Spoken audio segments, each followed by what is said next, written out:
Welcome, everyone. I'm Coach Alvado, and I'm going to be going over a lecture that I made for the server water park tactics. This is the first lesson ever. It's called Late Game Specialist because set 7.5 is coming to a close. So we want to make sure everyone can climb in the ranks as much as possible.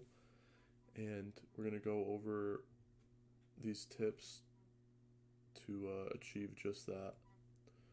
So what I'm going to be going over is the viability of tier start. Here is a quick rundown of what we're going to be going over. If I ever release the slides, then here's an easy way to go through them. But a lot of the slides require some form of explanation, which is why I'm here to go over everything. I'm going to try to go through this quickly. So you might ask, well, why would you start tier? A lot of people would generally think that if you start tier, then you're hard stuck playing AP, and if you don't like playing AP, then you don't want to start tier. You'd rather start something more flexible, maybe a tank item, or perhaps a bow, or glove, or sword.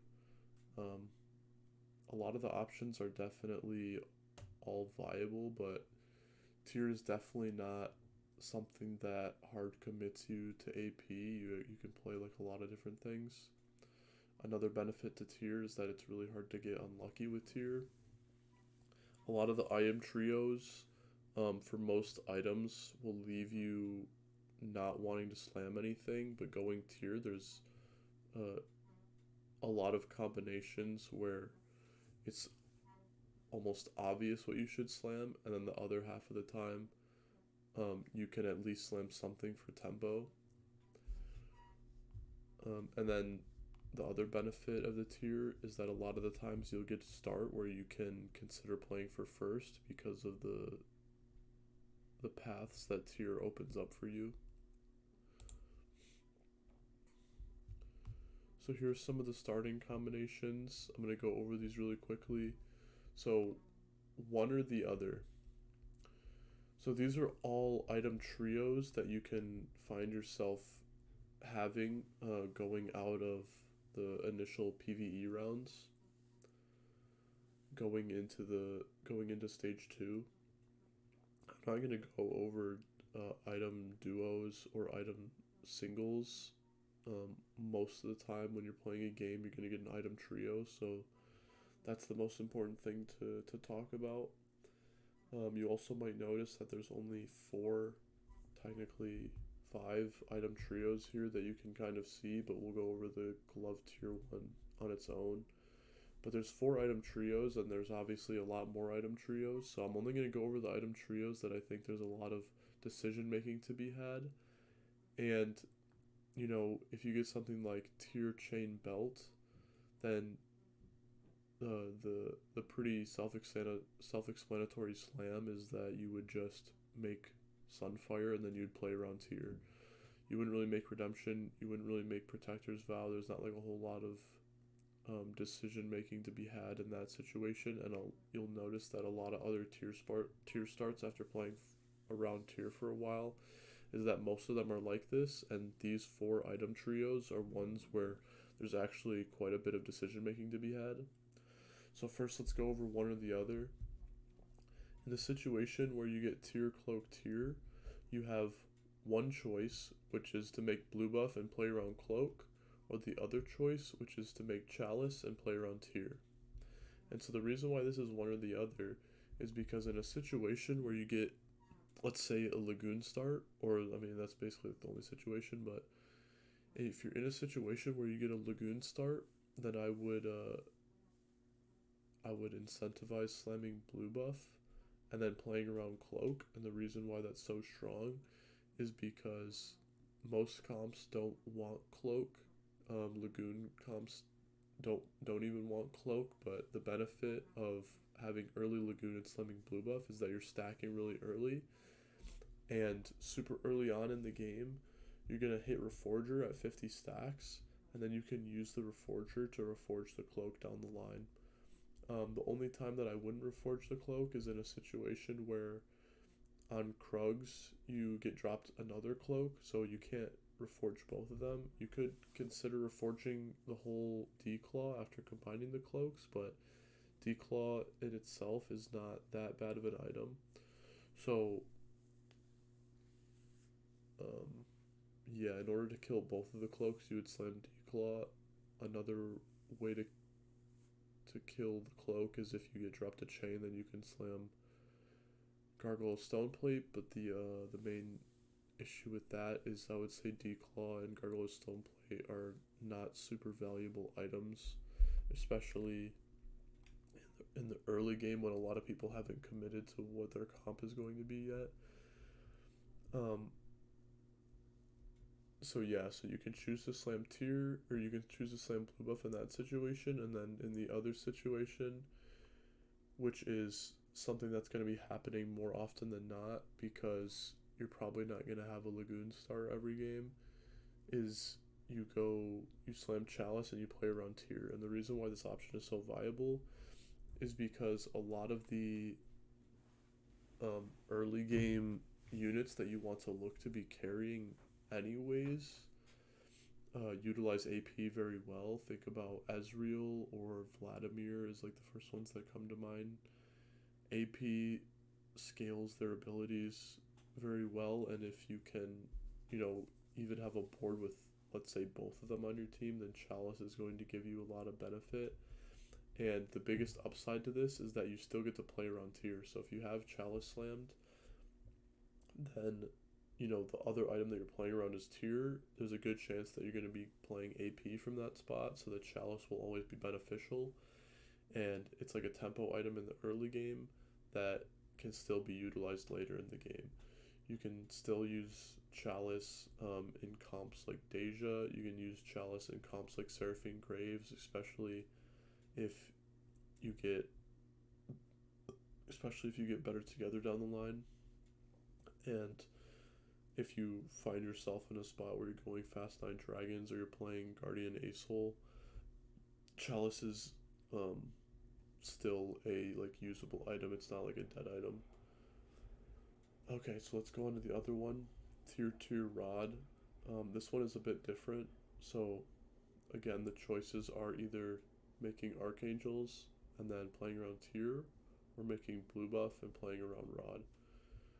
So again, blue buff, making the decision to make blue buff in the early game kind of depends on you playing around early Lagoon, but the other situation, this one is a lot easier to play around than tier cloak tier, because you can have a spot where you think you want to play Lagoon but not actually have Lagoon, because you don't need the initial early stacks, because playing around Rod with Lagoon is very good. You can look to build Morello or Rabadons or Gunblade or Spark even, and you don't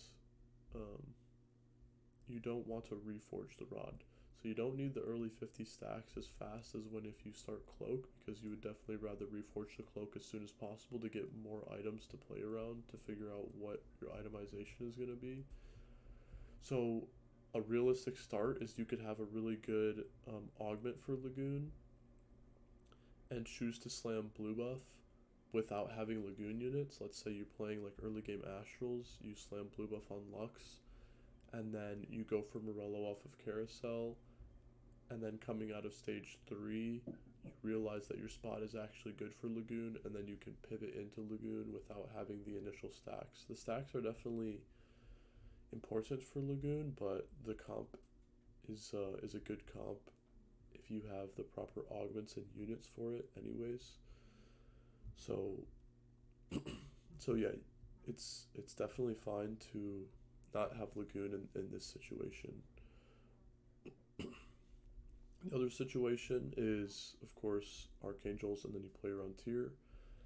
This is a pretty good spot to be in, because Archangels is, of course, really good with AP comps, and then with the tier you can look to make Shiv or Shojin or Shiv or Chalice. All of those items are pretty valid options. Probably not Shojin though, because Shojin locks you out of a lot of viable comps. Like you wouldn't play Shojin in any Deja comp. Shojin is not the most efficient item in Seraphine Graves, considering Seraphine is not generally the carry anymore.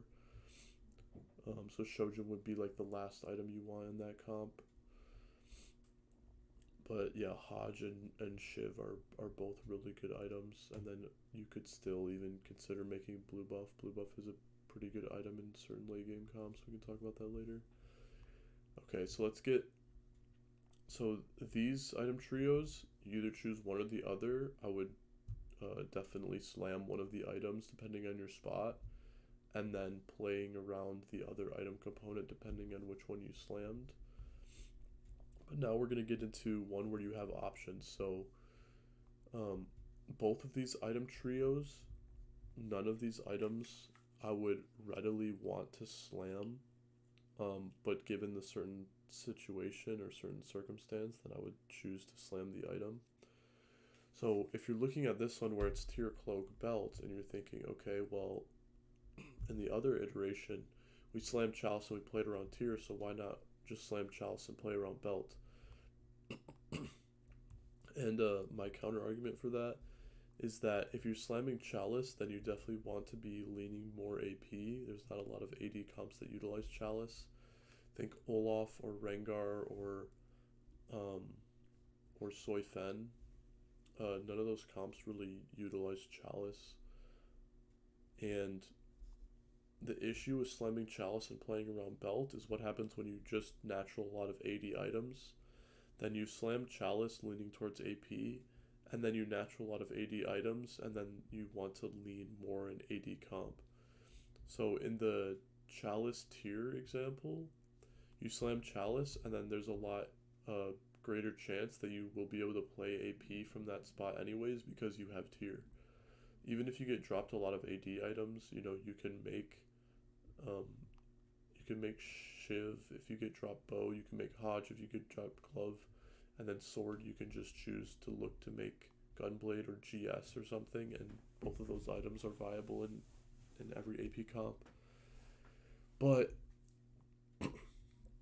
if you're in this situation where you slam Chalice and you're playing around belt and you get dropped a bunch of AD items, then it's a lot harder to look to play AP. You kind of have to just pray that you natural other AP items later on in the game, or you have to get like a really specific treasure dragon in order to play AP. So that is why I wouldn't immediately slam Chalice with this item combination, and then of course I wouldn't make Zephyr, probably wouldn't make Redemption. So the options that you have is, depending on your spot, if you want to play for tempo, then maybe you would slam Chalice, but more realistically, with this item start and then the next item start, you will probably want to play for Lost Streak and then look to figure out what these items will be in the future individually, not together. So for the next item trio, we have Sword Chain Tier, and each of these components in themselves are really strong components in the meta. Sword makes a lot of really strong items. Think Zeke's, think GS, think Edge of Night. All of those items are really strong. Chain, of course, also makes Edge of Night. It also makes Sunfire. Those are really strong items. And then Tier makes Archangels, makes Hodge, makes Shiv. You know, a lot of the tier items are really viable. But the issue with having all of these together is that none of the slams are really tempo oriented. Edge of Night is something that I called as a really powerful item, but the issue is that in the early game, Edge of Night is not really a strong item unless you have an upgraded melee carry and you want to play for win streak or for tempo. So if you have something like a Wukong 2 or a Yone 2 or maybe even like an Olaf 1, then Edge of Night would be a good slam if you're trying to win rounds. But if you're not trying to win rounds, then I wouldn't slam the item because Edge of Night restricts your comps down the line. But if you do have an upgraded melee carry, then slamming Edge of Night could be good because you're not locking yourself into one comp. You can realistically play Soy Fen from that spot, and you can also play Seraphine Graves from that spot. Edge of Night is a really strong item in both. Edge of Night is also one of Yasuo's best items, So you also can still play AP. You can, hold Edge of Night on, a random user until you hit Yasuo. Yeah. But that is kind of unrealistic, and that's, of course, preparing for something way too early, way too in advance. So, more often than not, if I get a start like this, I would probably sack to guarantee a specific item component, make that item, and I would either play for lose streak or I would play for 3 loss and then into winning uh, stage 2-4 and stage 2-5 after, or stage 2-5 and stage 2-6 after the carousel. So 3 loss, get the item you want, get the component you want, make the item that best suits your spot and direction, and then try to 2 streak into Krugs. Okay, and then always do this. So anytime you start tier and you get dropped a glove in one of your item trios, you will almost always be making Hodge. The only situation that you would give some consideration is if you get dropped tier Rod Glove. You're not going to be making JG, but you can make Archangels and then choose to play around Glove. That's definitely a viable strategy. But in every other situation, I would slam Hodge and then play around the other item component. So if you get dropped, belt or cloak or chain or bow or another tier, then, or sword, then I would always slam Hodge, play around the other item component. So yeah, this is the least flexible, but the thing is that it's not even bad because Hodge is like an incredibly flexible item. So even though you're always slamming Hodge, you get the initial tempo for just having an item slammed, you get immediate direction, but then also you're not restricted. Okay, so this brings us into the early game. So one of the main reasons why tier start is such a good start is because a lot of the items that you can make are really good tempo items. They're really good for playing win streak, and then if you go through the game win streaking through stage 2, then you set yourself up for a really good spot to try and get a top 4. So yeah, tier start heavily depends on trying to save HP in the early game. Even if you don't win streak, you can still slam tempo items to guarantee being like above 90 HP going into stage 3. And just being above 90 HP going into stage 3 with, decent to above average econ also sets up your game to be like in a really good spot. So another one of the big benefits from tier is that if you think about the optimal game plan, if you're going into a game and you're thinking, oh, this is a game where I can 3-star 4 cost or 3-star 5 cost, those games are generally games where you will just like auto win. And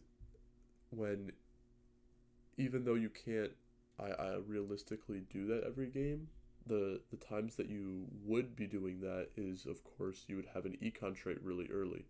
So if you think about Astrals or Lagoon or Shimmer Scale, what do all of the carries in each one of those traits heavily depend on?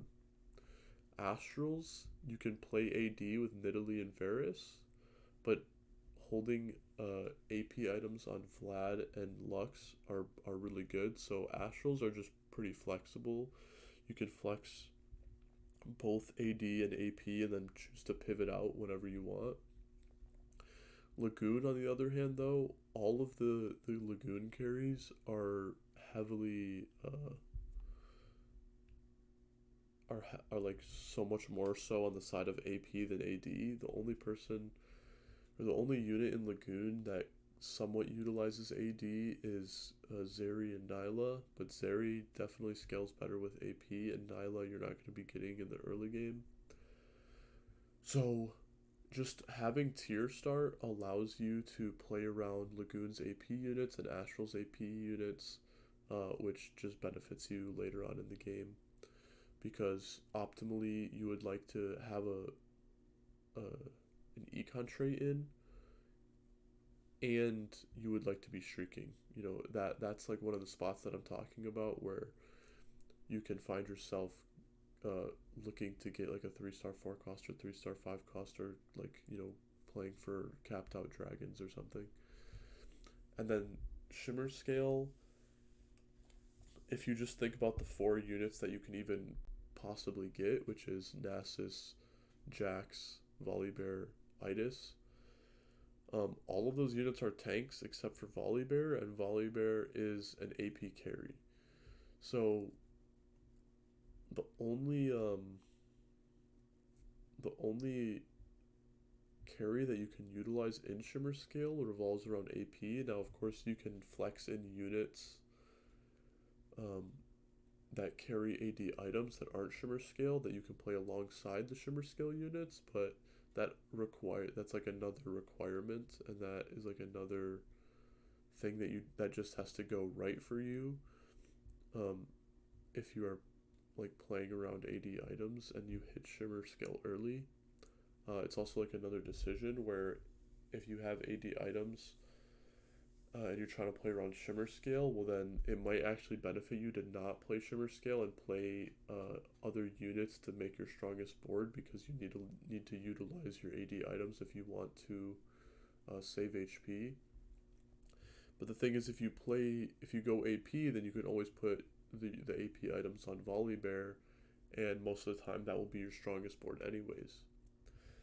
So if you're trying to play for a win, a good percentage of the time you will get an Astral opener, a Lagoon opener, or a Shimmer opener, and then you can always itemize one of the units in these comps that pushes you to get like a guaranteed top 3.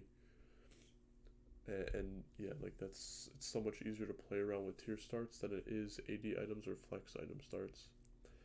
So this position I have here is like an example of when I had a tier cloak and I chose to slam Chalice, and then I have the tier on my bench, you can see, and then I got this shroud from item grab bag. And then these are pictures of how my game transpired. I'll go over those later, but for now, let's get into direction.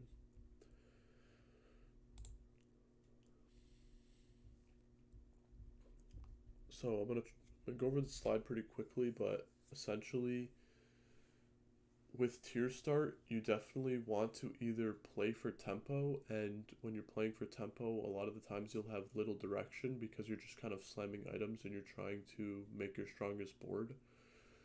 So you're going to be, in the situation where you're naturaling upgrades, most of the time the upgrades aren't going to synergize perfectly with each other, but they're upgraded units, and normally upgraded units plus tempo items is going to be your strongest board, and it's going to be the way that you streak. And it can be hard to find direction in situations like that. So I'm going to go over easy ways to spot direction when you don't know exactly what you should be playing. So here's a few examples that I would consider clear direction. So if you ever get Guild Emblem through a tome or an augment, then the very obvious play is to play Deja or Zaya. Most of the time you'll be playing Deja because you're playing around AP items, so that gives you a pretty clear direction. If you have a Guild Spat, even like a 1-star Deja is good enough, so even if you were to like low roll in a situation or you were trying to like force Deja, 9 times out of 10, just choosing to force Deja is the correct play no matter what, because of how powerful Deja is with the Guild Emblem. An early Econ Augment or an early Shimmer or a High Roll Opener plus tempo items, which will be really easily built with tier start, is a good indication to attempt going fast 9. So I'm not saying, just because you get that, you're like guaranteed like to go fast 9, but you can, evaluate your position at every stage of the game, and you can consider that going fast 9 might be the best strategy. And then if you go fast 9, a lot of the dragons can utilize a bunch of different items, but generally you just want to build like a bunch of AP, because if you have an excess of AP items, well, that's okay, because you can itemize Shyvana with AP, you can itemize Aesol with AP, you can itemize Aoshin with AP. There's a lot of carries that you can play that utilize AP, so you just need to make sure you have AP items and tank items. Another thing that is pretty clear direction is if you start naturaling a lot of AD items, then even if you built AP tempo items, there's a good consideration to play Soyfen or Seraphine Graves depending on your current items and then what item combinations you have. But yeah, if you get a lot of AD items, then it'll be a lot harder to play dragons or Deja or any other comp that revolves around AP carries. And then here I have like a few tips about, it's kind of like the opposite of direction, where sometimes you see an item and you think, oh, that works so perfectly in this comp, I'm going to play that comp every single time. Whereas you might not realize that certain items and augments you can actually utilize in a lot more comps that you think. So this is like opposite to clear direction. This is like how you can understand your spot in order to play the best comp depending on your items and augments and units that you've hit. So for example, if you take Beast Den, a lot of people see Beast Den and they're thinking, oh, I have to play Soyfen this game. It synergizes so well with Nara and Jace, which you would be correct. But the thing is that you actually can play Beast Den with Deja and with Xayah. So with Deja, all you need is one Jace, and then you just have to position the Jace next to your Deja, and you can very easily play Guild Deja. Just giving a 25% attack bonus to your Deja is good enough for a gold augment. And then in Xayah, you again, if you have Jace, then you can position your Jace next to Xayah and Twitch, and you'll give them bonus attack speed. And then if you have Shyvana, you can give attack speed to your front line as well. So Beast Den, you don't actually have to hard commit to Soyfen. Zeke's is actually an extremely flexible item. A lot of people see Zeke's and they're like, okay, I'm playing Seraphine Graves. But realistically, you can play Soyfen. Buffing both of your 7-cost dragons is really strong with the Zeke's. You can play Deja. Just buffing attack speed on Deja alone is really powerful. And you can play Rengar if you have a comp. If you have like Double Trouble Rengar, or you are in a spot where you want to play, where Rengar makes sense to play, but you don't have Essence, then Zeke's is like a really strong item in that comp. Blue buff, a lot of people see blue buff and they're like, okay, I'm playing Sohm this game, I'm hard committed Lagoons, but realistically, if you get items that don't match with Sohm, or you don't natural Sohms or Lagoon units, then you can still play flexibly, because you can consider putting blue buff on Hecarim if you're playing around Xayah. The item is not the best item, but it's definitely not a dead item, and it's its usefulness is there. And then blue buff with Yasuo playing around Deja is a extremely strong route to go. Blue buff on Yasuo is definitely one of his best items by far. Allowing him to get more shielding, and then if he's casting more than once per fight, then that's like just so beneficial. And then in the situation with Sunfire and Morello, so this one's a little bit different. My idea here is just having either Sunfire or Morello, depending on your start, can also give you some pretty clear direction. So for example, if I have Sunfire, then I would lean towards playing Deja and putting Sunfire on Zippy, Vertical Guardian and putting Sunfire on a Guardian unit, or Soy Fen and putting Sunfire on either Jax um, or Jace. And then comps where Sunfire is not the best and Morello is pretty good is Rengar, Morello Swain. Morello Swain is very powerful. And then Seraphine Graves, Morello Seraphine is very powerful. And then Lagoon. Lagoon Psalm. Morello Psalm is very powerful, and utilizing Morello in those comps over Sunfire is definitely a lot better.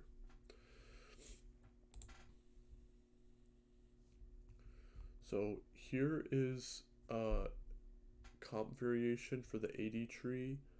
So a lot of these I have like an order of playability depending on your item start, but also if you're starting tier, then this shows like the viability of when you should be playing the comp with tier, and also this just shows some comps that you can realistically play going tier start. And a lot of these comps revolve around building Hodge.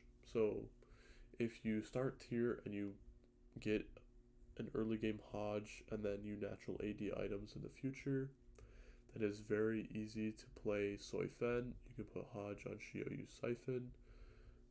Mystic Graves, Graves holds Hodge. Scalescorn Olaf, Olaf holds Hodge. Darkflight Rengar, Rengar holds Hodge. And then Swiftshot Yone, Yone holds Hodge. So a lot of times, if you have Hodge and then you're given like an augment like Jade Heart, then you can make Hodge, play around Jade Heart, and then that's like a really good spot to be in to play around Soy Fen. Let's say you start with tier and your items are glove and sword, and that's like might be a spot where you may consider Mystic Graves if you get an augment like Preparation, because you can make Hodge and then you have sword, so you can look to make Zeke's, and then you have Preparation, so that's like one of Mystic Graves' better augments. Scalescorn Olaf, if you get an early game Hodge and you get a Scalescorn augment, or you get an Olaf on 2-1, then you can either make Hodge or just choose to sack your Olaf and then make Hodge later on. In Swiftshot Yone, if you get Swiftshot Crest and you have Hodge, you already have 2 out of 3 items for your Yone, and this comp is very easily forceable as long as no one else is playing it. And then Darkflight Rengar, if you have Hodge plus AD item, then Rengar is very powerful, or Hodge plus Swain item, then Rengar is very powerful given the right circumstance, like if you have Darkflight Crest or an augment that can give you Darkflight Essence. So also one thing that I want to mention about the AD comps is that just because you're starting tier doesn't mean that you're going to be playing an AD comp a lot of the times. I would say 1 out of 10 games you're like choosing to play an AD comp after starting tier.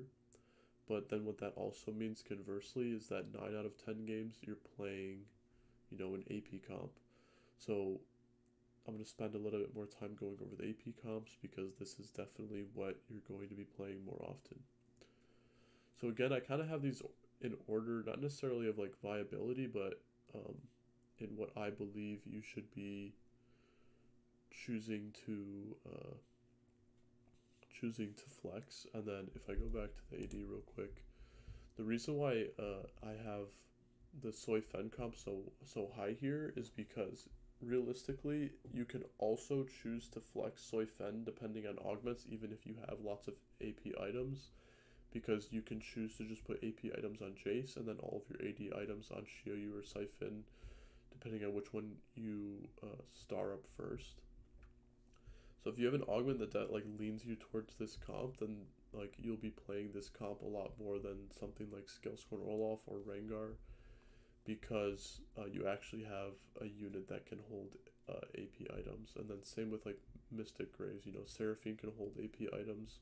So your AP items are definitely utilized a lot better in these comps than in the other comps, where these other comps might be just as viable or even better than some of these comps in a lot of spots. But the issue is that since we're starting tier, um, these comps heavily depend on like strictly AD items. You know, you're not gonna be wanting to use a lot of AP items and skill score on Olaf. Like you'll put AP items on Diana, but Diana can also just use like a lot of different items, and you definitely want to prioritize your AD items for Olaf. And then Rengar and Yone is essentially you just want like AD scaling, and then Yone you want like attack speed scaling. So now if we get into AP, you'll notice that every single one of these comps, you want like an excess of AP items. Deja, you generally want like 3 item Deja, all of it being AP or 2 AP and a Giant Slayer. Um, and then, of course, if you have like access AP items, you can put them on Jace, but ideally you want, Sunfire, Spark, Zippy, 3 item Deja, and then you can put access items on Jace, or you just want like support items. And then, so let's go over some of these comps here. You have Guardian A Soul, you have Guardian Deja, Astral, Vertical Astral Lux.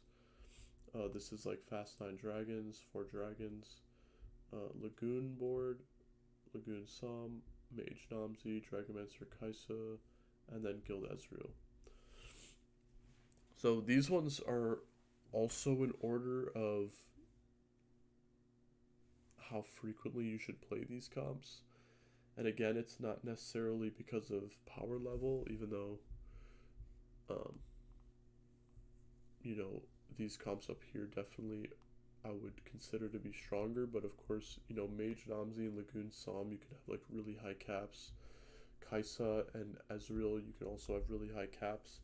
But the main difference between these 4 comps on the bottom and these like 5 comps at the top is that these 4 comps all require something very specific.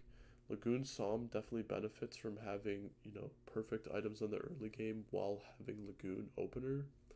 Mage Namzi highly benefits from having an extra mage, whether that be through an augment or from naturaling a spatula and then making a mage spat.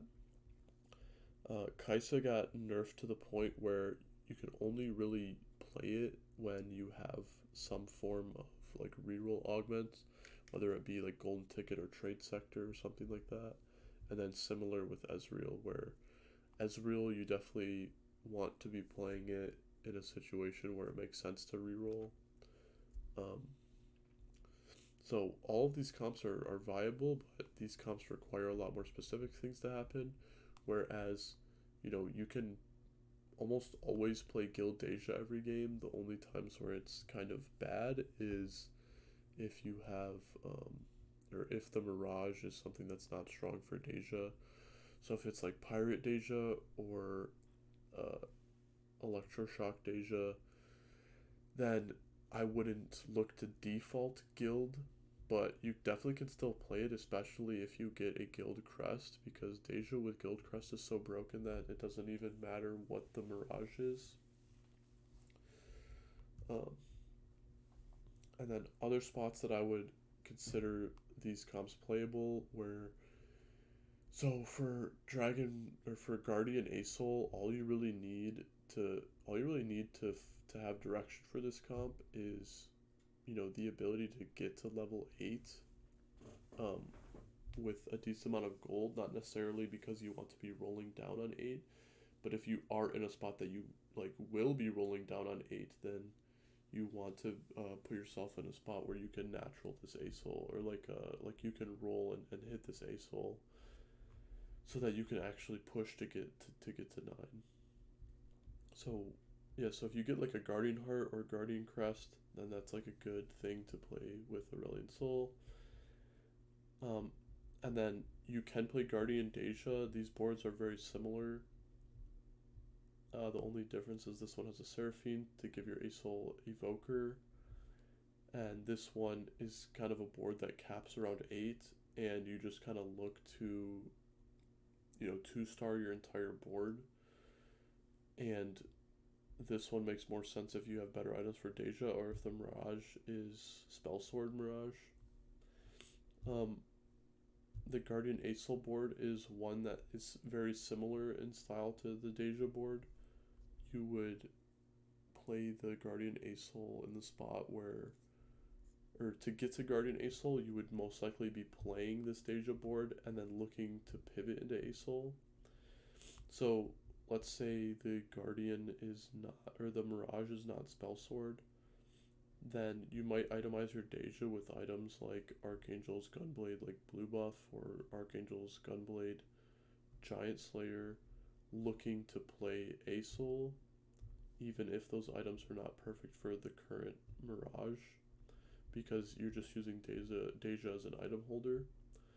But in the situation where you have good Deja items, or the Mirage is Dexterity or Spell Sword, and you want to play around Guardian, then of course you would be looking to itemize Deja more properly and not be looking to item hold for Aesol. Astral Lux, I don't think like requires something specific to happen. I think the only thing that needs to happen is you just need to natural like a lot of astral units early on, so that you can be in a spot where if you have 6 or 7 astral stars really early, you'll be naturaling a bunch of the one costs so that you don't have to roll as hard afterwards to hit all of the 3-star astrals, because I think the most simple way to play this comp is to just 3-star every single astral and then just play vertical astral, so that when you put items on Lux, you have a lot of AP going into the late game, where every single one of your astral units has 70 AP, and then if you have triple damage item Lux, then Lux will the benefit of this comp is that Lux will start like one tapping things, and you'll be getting lots of item components. So the game plan is to itemize Lux early on, and then the random items that you get throughout the game or through astral orbs, you can just like throw on other units accordingly. And then Fast 9 Dragons is definitely the highest cap of any of these boards here, but this requires you to be in a spot where you can have like a lot of gold on level 9. So it's not the most realistic comp, but yeah, I feel like everyone probably knows how to play a board like this, considering this is kind of what you need to like guarantee a win most of the time. But again, yeah, a lot of these comps utilize a whole slew of AP items, so no matter what you're making, you can probably make like a lot of these work, depending on your spot. But then, of course, certain comps are a bit more specific in what you want your items to be if you want to cap out. So now that we went over the comps, we went over how to find direction, let's figure out how we can play the game if we have direction. So make sure to commit to your game plan and try to make sure you are constantly going over the checklist of things you should be doing. So if you have direction and you have a surplus of time, you should be going over ways and how you can save HP to make sure you can stick with your game plan and try to get the highest placement possible. So the checklist of things that I do every time that I have free time, especially in post stage 4, stage 5, stage 6, you have to constantly be doing this. You have to be looking at other people's boards, and you have to be, okay, do they have Shyvana? Do they have Zyra? Do they have Lux? Do they have specific augments that I need to be worried about? Do they have Assassins? Do they have Shrouds? And do they have Zephyrs? If they have, I'm going to go over each one on how I would position, or how I would like think about positioning based on every single one of these things on my checklist. So if I'm scouting the lobby and someone has a Shyvana, then what you want to do is, if you have a unit like Deja or Xayah, you need to make sure you don't get CC'd by the Shyvana, because that, it's a lot of time that your main carry is getting CC'd, and if you can prevent that, then you'll you'll just want to. So the way you position around Shyvana is you can either clump your front line and move them to one side or the other, or you can just keep your front line spread and then move all of your backline support units to one side, and then have your Deja or your Zaya or your support unit, or your like carry on the other side. So what that might look like is, I'm gonna use Guild Deja for each one of these references. Is you have like Zippy J Sejuani as your front line, and you have them like clumped, and then your back line is Twitch plus Bard on the left side, and then you put Deja on the right side. And then let's say you also have Nunu in your front line. So you have the 4 frontline units probably on one, not completely the center because you have 4, so they're clumped up, but they're shifted to like one side, and that the side that they're shifted to is the same side that you have your Bard or your Twitch on, and then you have your Deja on the other side of the board, so that the Shyvana will jump and cast and hit all of the other units, but then it won't hit your Deja. For Zyra, in the Deja example, I would backline my Deja, and then I would have Twitch and Bard one row above them. Also, if you're trying to play around Zyra, having 3 backline units is the minimum if you want to be able to play around Zyra. If you don't have 3 backline units, then it's a lot harder because you have to win the 50-50. Because let's say you just have Deja and Twitch and you don't have Bard yet, and all of your other units are frontline units, then if you have Twitch in the 3rd row and Deja in the 4th row, the Zyra, there's a good chance that it will, or it's not always going to cast on the Twitch, there's a chance that for it to cast on the Deja. But then also, if you have a lot of frontline units in that situation, then there's a good chance that Zyra will almost always ult the frontline anyways, so that's fine. But yeah, so in the situation where you're trying to play around Lux, you don't want your backline unit to get sniped and deleted immediately. You either have to read them and you have to position your carry same side. So if you're playing Deja, you would want the Deja to be on the same side of Lux, and then you would want to corner either your Bard or your Twitch, probably your Twitch. If you don't want to have to guess, and you have Twitch and Bard and Deja, then you can put Twitch on the left side on the corner, Bard on the right side on the corner, and then you can put your Deja somewhere in between them, just as long as your Deja is not one hex to the left or right of them, because then the ult might leak, or the ult might also hit the unit if they're right beside each other, depending on the angle. So Deja's somewhere in the middle, but not adjacent to one of the units. And then augments, everyone knows that when Portable Forge, someone chooses Portable Forge, they have a chance of getting Blitz Grab. After every single augment round, you should look to see if someone chose Portable Forge, and then figure out what their item is to make sure that if they have Blitz Ground, you're playing around it so you don't get randomly cheesed. If someone has Assassins, you just either need to choose to clump up or move to one side or the other, depending on how strong their Assassins are.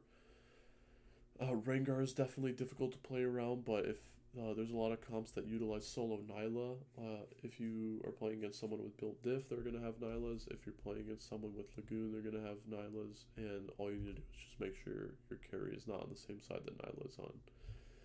And then Shroud and Zephyr is pretty self-explanatory. Just make sure your carry doesn't get shrouded, doesn't get Zephyr'd. So now we get into the spot where if you don't have direction after Wolves or going into stage 4, then you have 2 options, and those options are you either have to play for Fast 9 and try and get a top 2, or you have to donkey roll on 8 on stage 4, and you have to look to play for a 6th or a 3rd. Now, just because you commit to one of these game plans doesn't mean like, okay, you're going Fast 9 and you're like guaranteed a top 2, or oh, you're staying on level 8 to play for like a top 4. it's not going to guarantee any of these placements, but that's like the whole idea behind it. You kind of have to figure out what your spot looks like, and you consider what you can do and what you're like trying to do. And so you might be saying, okay, well, if you don't have clear direction, then how can you fast 9? Like, how is that possible? Don't you have to like have clear direction? Like, doesn't the reason why you can fast 9 is because you have clear direction? Um, and I would say I would use this example as a way to show you that you don't always have clear direction uh, while also having the ability to go fast 9. So my example is, imagine you're 100 HP on 3-7, you're level 7, 30 gold. So you don't have a ridiculous amount of gold, you don't have enough gold to guarantee yourself going fast 9 without like going bot 4. In a perfect world, if you have 100 HP on 3-7, you're thinking, oh, like, your spot is so good to be able to top 4 from there that sometimes you just want to like stay on 8 and roll on 8 and give up your like chances of going 9 at least initially, just to solidify like like a top 6 top 5 placement with like a really high chance of top 4ing. Uh, and then sometimes you can, depending on your spot and how strong your board is going into stage 4, depending on what your augments look like, you can realistically choose to go level 9. So something else that I kind of want to add to this is a way that you can see yourself with not having obvious direction is, imagine this example where your HP, where you're 100 HP, level 730 gold, going into stage 4. Imagine your board consists, your backline has like an Ezreal plus support units, and then your front line is just like any random front line. Imagine your items are like Shiv, Archangels, Ezreal, and then your front line is like Titans, Warmogs, frontline unit. Realistically, you can play like a lot of different comps from that spot. You can actually play like Soy Fen from that spot if you have like 80 items on your bench, because you can utilize Titans and Warmogs pretty well, and then you can just like Shiv a backline unit, whether it be like Karma or Soraka, and then you can, or like you could even like Shiv Siphon if you have like no other items, and then you can Archangels Jace, you can utilize Titans, you can utilize Warmogs, and then if you have 80 items, then yeah, you can look to itemize them. You can of course play Deja from that spot. You can Titan Zippy, you can Titan Yasuo, you can utilize Warmogs on any of your frontline units. You can Shiv Twitch, you can Archangels Deja. And then, depending on your items, you look to build other things. You can choose to play Dragons from that spot. Your items are generally good, and you can, you always have that holder for Titans and Archangels and Shiv and Warmogs. And then another spot that you could play is you could also play like the Guardian Dragon board, or the Guardian Aesol board. You have Shiv, you have Archangels for Aesol, you have tank items for, whichever tank item or whichever tank unit you want to itemize, whether it be like Itis or Zac or something, or Braum. So yeah, you can definitely be going into stage 4 without having super clear direction, and you can still play the game like pretty flexibly. And then I would say, from a spot like this, you're not guaranteed to get like a top 4 with perfect play. Sometimes you have perfect play and you low roll and you get a 6th or a 5th. Sometimes you have perfect play and you have like average luck, and then you go like 4th and 3rd. And then sometimes you have perfect play and then you high roll and then you get like a 1st and 2nd. And then of course you can also like do a lot of that stuff with like poor play, but with poor play you can probably also go even like 8th from this spot. Just because you have 100 HP, that doesn't mean you're like guaranteed like not going 8th. It all depends on like the lobby HP in your spot, and how much like certain people spike, and how solid other people's game plans are. So yeah, that's basically everything for the lecture. Thank you for watching. Uh, Even if you don't want to go tier start, hopefully you learned something, and hopefully, depending on what item start you are most comfortable with, you can continue to go that item start with like while still like utilizing tips from this lecture. Or if you're comfortable going one item start, then hopefully if that item is just not there, or if you miss that item, then you now have like a more solid game plan and you feel more comfortable going tier start. So you added like another item start to your arsenal, which will just make you more consistent playing the game. And yeah, hopefully this helps you climb through the last moments of set 7.5. Thank you for watching.